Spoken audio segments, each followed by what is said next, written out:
Para não dizer que não falei de terror aqui nesse canal, estou continuando aquela série de mais ou menos uns 4 vídeos falando sobre filmes de terror. E o filme da vez é A Freira 2.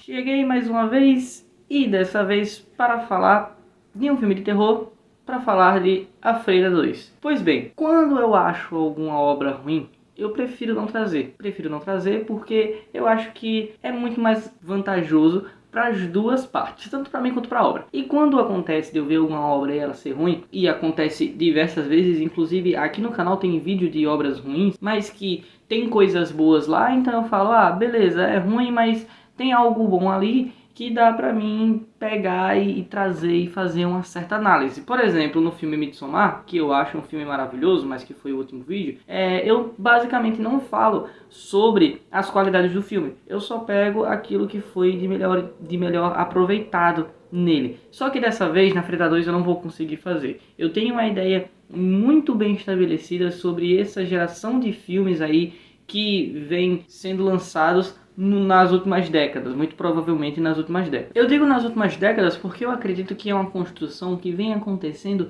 desde a década de 2000. Ou seja, você tem ali a Atividade Paranormal, que é de 2007, que inicia toda a franquia, e depois você vai ter outros diversos filmes ali nessa pegada, como O Chamado, você vai ter bem posteriormente It e a Coisa, você vai ter aquele que criou a Freira, que é a Invocação do Mal, e todo esse universo de Invocação do Mal, que pra mim toda essa construção conculminou nesse fim trágico desses filmes de terror. Antes de tudo, eu quero deixar bem claro que eu não sou uma pessoa que odeia esses tipos de filme. Não curto muito Atividade Paranormal, não curto muito Invocação do Mal, não curto muito It e a Coisa. A Bruxa de Blair, por exemplo, você pode sim pegar ela e trazer para essa categoria de filmes que eu tô trabalhando aqui, mas eu gosto em certos níveis, né? Se você colocar uma régua baixa, A Bruxa de Blair passa, e esses outros filmes que eu citei aqui não. Pois bem, por que você não gosta desses filmes? Eu não sei explicar bem, eu não sei explicar fundamentalmente como que isso acontece, como que essa opinião foi construída, mas uma coisa que eu posso afirmar é que eu prefiro 1000 vezes o terror visual. E nenhum desses filmes, It e a Coisa, Freira, o único que dá pra você pegar e falar assim, não, esse foi uma coisa bem trabalhada para a sua opinião, é Annabelle. Annabelle eu acho que é um filme que eu consigo defender facilmente, porque eu gosto muito mais do terror visual. E pra mim, esses filmes, eles trabalham um pré-aparição dos seus vilões. Primeiro que são filmes de terror muito centrado nos seus vilões, né, nos seus protagonistas ali, que são as entidades ali envolvidas. E isso já é uma coisa que eu desgosto um pouco. E segundo, porque é muito nessa questão trabalhada na tensão, trabalhada na cena ao redor, trabalhada na destruição, trabalhada no trauma que aquilo deixa para aquilo que está dentro do núcleo do filme. Ou seja, quanto mais destruição aquilo causa, quanto mais aparições lendárias, quanto mais clipes aqueles filmes conseguem trazer, melhor ele é. E isso acabou se transformando numa certa fórmula que se alinha muito ao que eu vou argumentar aqui, que pra mim a Freira 2 é um filme de super-herói. A Freira 2, que é fruto de toda essa leva de filmes aí de terror que vem sendo construído desde a década de 2000, né, se transformou nisso. Você pode dizer, não, mas no início, como em Atividade Paranormal, por exemplo, você não tinha não era nada parecido, não era, mas chegou lá, e a Freira 2 coroa isso que pra mim é ridículo, e eu não consigo usar outra expressão. Retornando pro terror visual, eu já falei anteriormente que eu quero trazer aqui filmes como O Enigma do Outro Mundo, A Mosca, Videodrome, que, por exemplo, A Mosca se enquadra muito nessa questão do terror visual, né? Você tem ali uma cena normal, você não tem aquela tensão, você não tem o screen jump, mas você ainda assim você sente medo, né? São dois tipos, são os 3 tipos de terror, né? Você tem aquele que é o screen jump só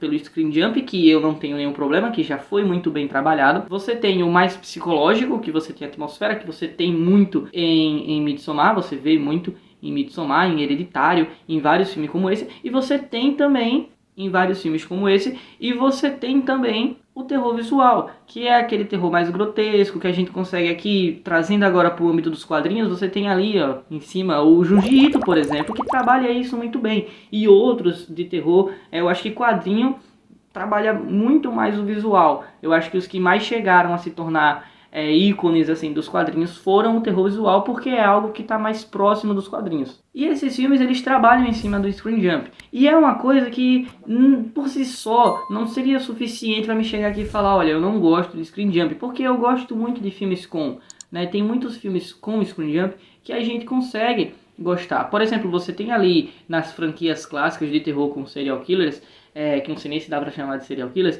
mas no Massacre da Serra Elétrica, A Hora do Pesadelo, Halloween, Sexta-feira 13, Pânico, com alguns screen jumps. Mas é aquela coisa, o filme não está fundamentado só naquilo, o filme não é só aquilo, o filme não é, vamos trazer uma figura que seja visualmente feia, que é o que tem em todos esses filmes da franquia de Invocação do Mal, e vamos spamar ele na tela, às vezes com aquele clima anterior e aquele clima após, e virou uma fórmula, porque as pessoas, elas pagam o ingresso, vão no cinema, e tá tudo bem se você é essa pessoa, o dinheiro é seu, você assiste o filme que você quiser, entram lá e tomam sustos, e saem de lá com a expectativa toda sanada, porque elas não foram para ver um bom filme, sim para tomar sustos. E eu acho que essa perspectiva, essa análise, essa visão dos filmes de terror acabam denegrindo a imagem dos filmes de terror. Ou seja, os filmes de terror, eles ficam resumidos a isso. E a prova disso, de que eles ficaram resumidos a coisas como essa, é a futilidade que eles caíram. A repetição. Os últimos filmes, fala aí os últimos filmes que você assistiu, os últimos filmes de terror que você assistiu. Claro, se você for aquele cara que busca, que vai atrás de filmes diferentes, por exemplo, eu não me considero aquele cinéfilo que assiste aqueles filmes europeus e tal. Eu assisto alguns, já assisti o Lars von Trier, já assisti outros franceses, já assisti alguns cineastas ao redor do mundo que fogem dessa pegada mais hollywoodiana. Mas por que eu fiz isso? Porque eu enchi o saco de algumas coisas de Hollywood. Né? Isso aconteceu com os filmes de terror. Agora que eu criei essa concepção e agora que eu estou indo atrás. Se você é uma pessoa que, assim como eu, só que ao invés de ter sido mais recente, seja há mais tempo, provavelmente os filmes de terror que você assistiu tenham sido filmes diferentes. Mas para você que colhe daquilo que está mais próximo do mainstream, muito provavelmente todos os filmes que você assistiu, os 10 últimos filmes que você assistiu, 8, 7, 9... são calcados nesse screen jump, que se tornou sim uma fórmula para filmes de terror. E como eu falei anteriormente, se tornou uma fórmula, mas não é algo que é de agora. Não é de agora que isso acontece. Já existiam filmes de screen jump, mas agora ele está muito mais forte porque ele está resumido a isso. Os filmes se resumiram a screen jump, e é esse o ponto negativo que eu acredito está presente ali em A Freira 2. E agora podemos ir para o segundo problema. Já que o primeiro foi criar essa fórmula, desenvolver essa forma de que tudo caía em um screen jump. Filme de terror, beleza, vamos botar um screen jump aqui, ali, vamos dar um susto na galera, hahaha, e acabou, e a galera vai gostar e vai vender e tudo mais. Seguido disso, teve algo que foi inevitável. Porque, primeiro, fórmulas geralmente enchem o saco. Né? Fórmulas enchem o saco. O melhor exemplo disso é a Fórmula Marvel, que além da Marvel, também foi executada diversas outras vezes. Os filmes da Fox tentaram fazer isso e conseguiram em algumas vezes, em alguns momentos.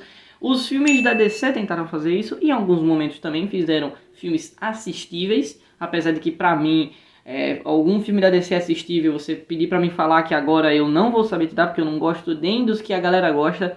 De Mulher Maravilha, por exemplo, que tem até uma certa aceitação, a galera baixa a régua, nem baixando a régua eu consigo ver, mas a gente viu que fórmulas acabam com aquilo. E é isso, anos e anos e anos de desenvolvimento de filmes indo pro ralo, porque todos os filmes que vinham caíam no screen jump, e quando você encheu o saco, você não quer mais ver aquilo, e transformaram-se em filmes de super-herói. Não é fórmula vai virar filme de super-herói, não, mas essa fórmula do screen jump, essa fórmula da destruição, de ser épico, de querer fazer algo grande, de querer fazer algo épico, é algo que existe muito no cinema, mas muito, e é aquilo que está muito próximo da opinião popular, porque ou o filme ele é épico, ele tenta se aproximar do épico, e destruição, e nossa, meu Deus, e a terra abre e saem dinossauros e gigante como Ultimato, por exemplo, como Batman, o Cavaleiro das Trevas ressurge.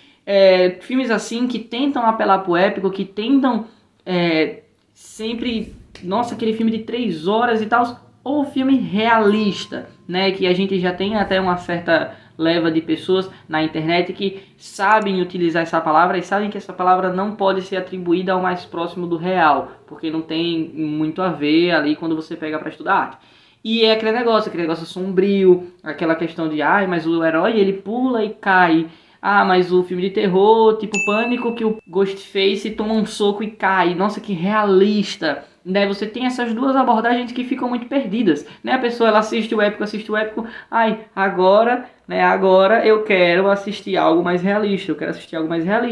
E aí vai pra esses filmes aí que não tem porra nenhuma de realistas, não tem nada demais. E acabam se vendendo muito por conta disso. Olha, somos um filme realista. Olha, somos um filme voltado pro épico. E esse filme voltado pro épico, que foram esses filmes de Screen Jump que eu citei pra vocês, eles vão cada vez mais escalonando, e o que era um palhaço que era derrotado, né, e outra, cabe sim fazer um vídeo desse sendo a Tora em It, a coisa que eu acho um filme horrível, e que a galera ama, mas é aquilo, é a minha opinião, vocês vão chegar nos comentários e vai falar, você tá falando muita merda aí, não tem nada disso, e sua opinião não serve pra nada, mas pelo menos eu tô deixando a minha linha de argumentação. Cabe também aqui um vídeo sobre It, a coisa que eu acho terrível, um filme terrível. E continuando, começa com aquele palhaço que é derrotado por um grupo de adolescentes e acaba com a freira destruindo uma cidade e ela voando e como se fosse meu Deus, um ser mítico e tal. E peraí, gente, que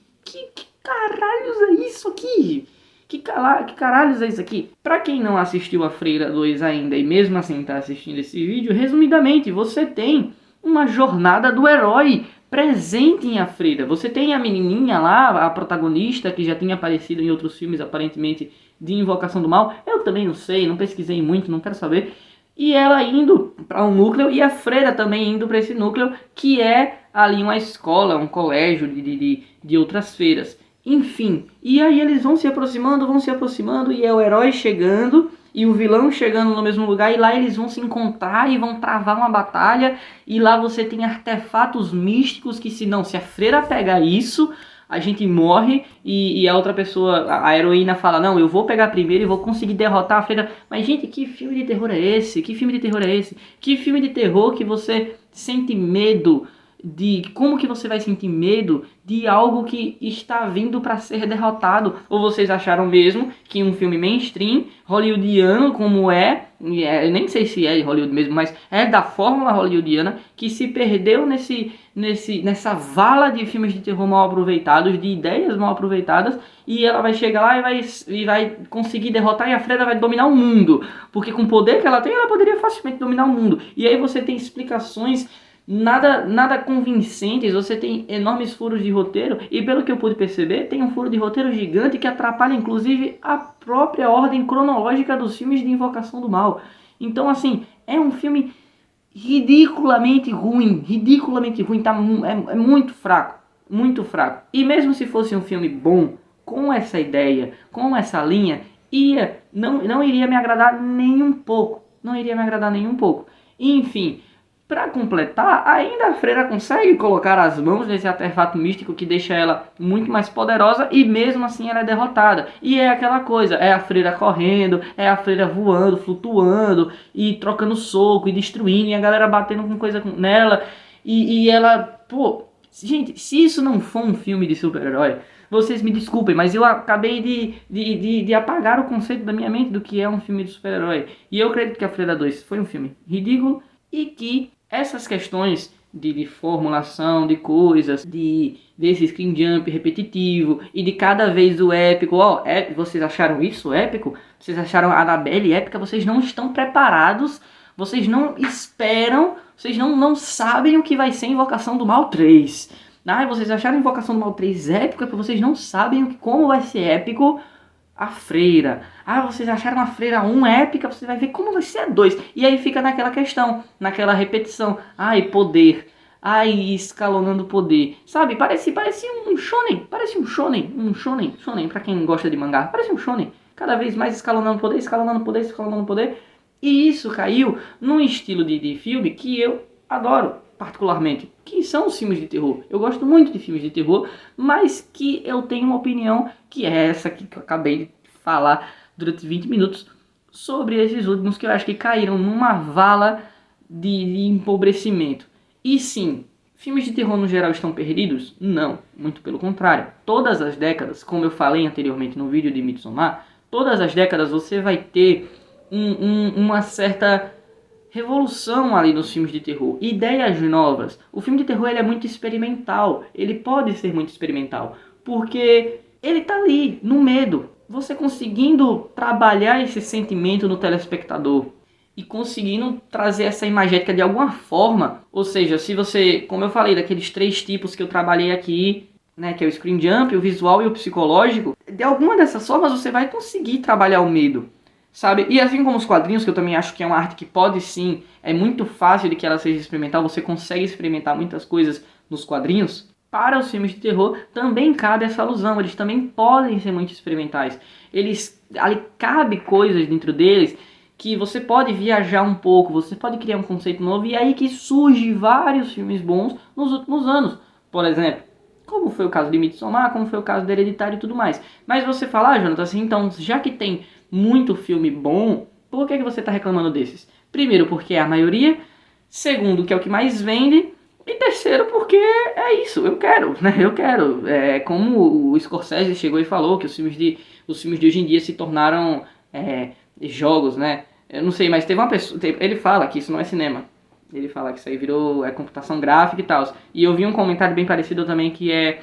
Os filmes agora viraram League of Legends em live action, né? Todos os filmes são isso. E eu acho que isso também cabe para